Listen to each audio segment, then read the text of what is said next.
I felt the sting before the words even finished leaving his mouth. This is the family embarrassment we're stuck with.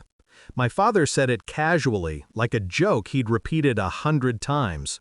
But this time he said it into a microphone, standing beside me at my own son's wedding, surrounded by wealthy relatives I hadn't seen in decades. And they laughed, loud, openly, comfortably. All of them except one man, his friend, Martin, who froze mid-laugh, staring at me like he'd just seen a ghost. But I didn't speak, I didn't correct, I didn't even blink. Because this exact moment was the final step of a plan that began 20 years ago. There was a time I thought my father's approval was oxygen. I chased achievements, degrees, jobs, anything that might earn a nod from him.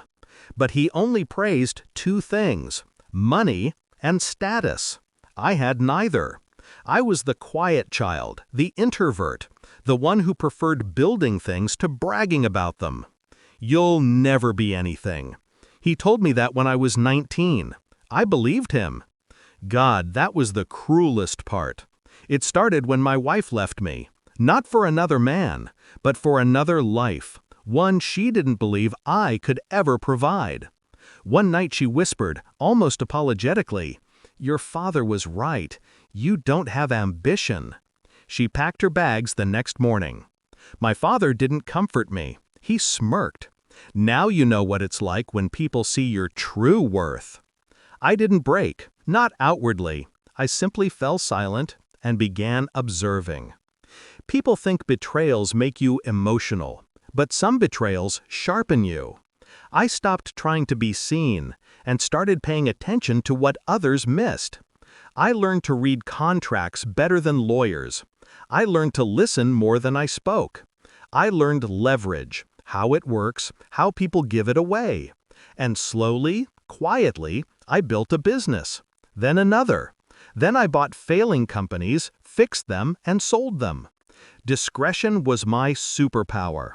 I walked through the world invisible, just how they liked it, until the day I stopped selling companies and started buying them, including one in particular, a manufacturing firm owned by a man named Martin, my father's closest friend. He never knew the buyer's name. The deal was brokered through 3 shell corporations. But I knew, and I waited. I never confronted my father with my success. What was the point? He'd only twist it into another insult. Instead, I built a life without him, a quiet empire, enough wealth to make him choke if he ever learned. When my son announced his wedding, I knew the guest list would include the entire clan of cousins and businessmen my father worshipped. So I extended one invitation of my own. To Martin, the man whose company I acquired months earlier. The man who never met the anonymous buyer who saved him from bankruptcy. The man who would recognize me today, at the perfect moment. My father held the microphone, drunk on attention. "Everyone, this is my son," he announced. "But don't worry, he didn't pay for the wedding. He couldn't afford the chairs." More laughter, more eyes on me, and then a gasp, sharp, piercing. Martin stepped forward, staring at me with disbelief. "Wait, I know you. Aren't you the man who bought my company?" The room froze. My father's smile flickered, and I finally spoke. Just one sentence. "Yes, Martin, I'm the one who saved your firm." Quietly, like an embarrassment would. Silence fell like a guillotine. Martin shook his head in awe. "My God, you're the investor behind Horizon Holdings? The one they call the ghost buyer?" Whispers rippled through the crowd.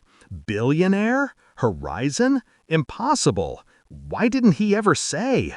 My father's face drained of color. He stuttered, "Son, why didn't you tell me?" I turned to him slowly. "You never asked." He opened his mouth, maybe to apologize, maybe to beg, but the band started playing, guests shifted, and my son called me over. I left my father standing there, small, exposed, stripped of the only currency he valued: reputation. Resolution, my final reflection. People think revenge is loud, explosive, violent. But real revenge? It's silent. It's watching the person who belittled you drown in the truth of your success, while you don't even bother to offer a hand. My father introduced me as an embarrassment.